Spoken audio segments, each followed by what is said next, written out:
ఇందుకే వంగవీటి మోహన్ రంగా గారి పేరు ప్రస్తావించారు కాబట్టి వాళ్ళ అబ్బాయి రాధాకృష్ణ గారికి ఇంతవరకు కూడా కూటమి ప్రభుత్వం ఎలాంటి ప్రాధాన్యత ఇవ్వలేదు. సో అసలు ఇస్తుందంటారా మీ ఆలోచన ప్రకారం? అంటే ఎవరి కాళ్ళే వాడుకొని ఆయన్ని అలా చేయటం అనేది అది కరెక్ట్ కాదు. ఎందుకంటే విజయవాడ అంటే వంగవీటి మోహన్ రంగా, వంగవీటి మోహన్ రంగ అంటే బెజవాడ అనే పరిధిలో వాళ్ళ అబ్బాయి ఒకసారి ఎమ్మెల్యే అయ్యాడు. దాన్ని జరిగింది నష్టం ఆ ఫ్యామిలీకి జరిగిన దానిలో, రాధాకు జరిగిన దానిలో, ఆ దీనిలో నుంచి ఖచ్చితంగా వైసీపీలో ఉన్న మళ్ళీ తిరిగి ఇక్కడికి వచ్చి ఆయన కొన్ని మాట్లాడకూడని మాటలు మాట్లాడే రంగా గారిని గురించి, తెలుగుదేశాన్ని గురించి కూడా మాట్లాడింది. దీనిలో అంత మాట్లాడటం అంటే అది వాస్తవంగా ఆయన అన్ని చంపుకొని మాట్లాడినట్టు. రాధా ఏ పనికి మాలిన ఏ మూలన ఉన్న ముసలమ్మనో గాలిని పోయే గన్నాయినో ఇచ్చే పదవులు చాలా ఉన్నాయి ఎమ్మెల్యేలు.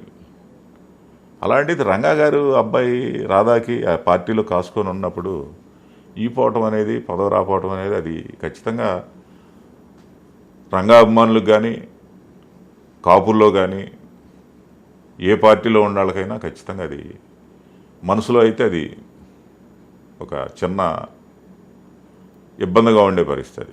అవును, అది ఈ పోవటం ఖచ్చితంగా అది పొరపాటు. ఖచ్చితంగా దాన్ని సరి చేసుకోవాల్సిన బాధ్యత కూడా పార్టీలో ఉన్న పెద్దలకు ఉంటుంది. అది అయిపోతే సార్ ముద్రగడ పద్మనాభం గారిని ఈ మధ్యకాలంలో కలిసారా? ఆయనకు ఆరోగ్యం బాగాలేదు కదా.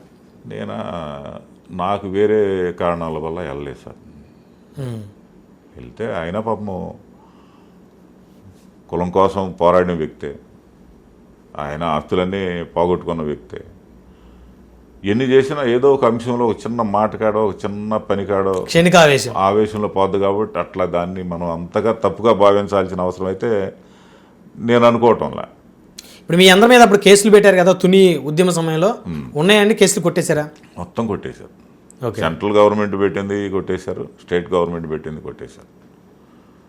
ఆయన ఆ కేసులో బాగా పాపము ప్రతి కేసుకి ఆయన వచ్చి వాయిదాకి అటెండ్ అయ్యి అందరిని పిలిచి అందరూ హాజరయ్యేటట్టు చేసి కేసు కొట్టేసిన దాకా ఆయన అంతా ఆయన పాపం నిలబడ్డారు. సో ఇకపోతే ఉమ్మడి ప్రకాశం జిల్లా సంబంధించి ప్రస్తుతం జనసేన పార్టీ ఎట్లా ఉందంటే ఏం చెప్తారు? అంటే ఇక ఇప్పుడు పవన్ కళ్యాణ్ గారు అంతా కూడా ఒక నెల 2 నెలల్లో ఈ డిసెంబర్ లోపే కొంత పక్షాలను అయితే జరుగుద్ది. ఆ జరిగిన దానిలో నాయకత్వాలను బట్టి పార్టీ ఆటోమేటిక్గా ఇప్పుడు మహా వెలిగిన వైసీపీ పార్టీ కొన్ని కారణాల వల్ల ప్రతిపక్ష హోదా కూడా పడిపోయింది. అట్లానే తెలుగుదేశం కూడా గతంలో అదే పరిస్థితి. ఇవాళ ఇది కొత్తగా ఊపందుకొని కూటమిలో బాగా పైకి వచ్చింది. దీనిలో పవన్ కళ్యాణ్ గారు ఖచ్చితంగా ఆయన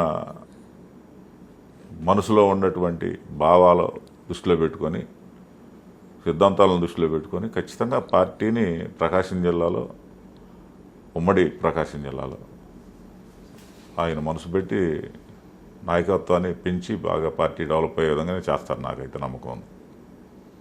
సో వచ్చే ఎన్నికల్లో మొత్తం ఓవరాల్గా జనసేన ఎన్ని పోటీ చేస్తుంది అనుకోవచ్చు సార్? అంటే కూటమిలో కానీ పవన్ కళ్యాణ్ గారు ఆ ఉన్న పరిస్థితిలో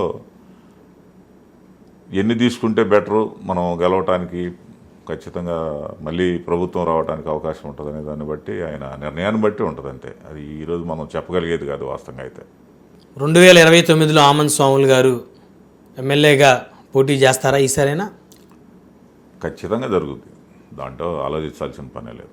నియోజకవర్గం ఏదంటే అది మన అధినేతలు, అధినేతలు ఆలోచనను బట్టి, అప్పుడున్న వాతావరణాన్ని బట్టి 1 సంవత్సరం ముందు డిసైడ్ చేసుకునేది. కాబట్టి అది ఇప్పుడు మనం అనుకోవటం కూడా అంత కరెక్ట్ కాదేమో.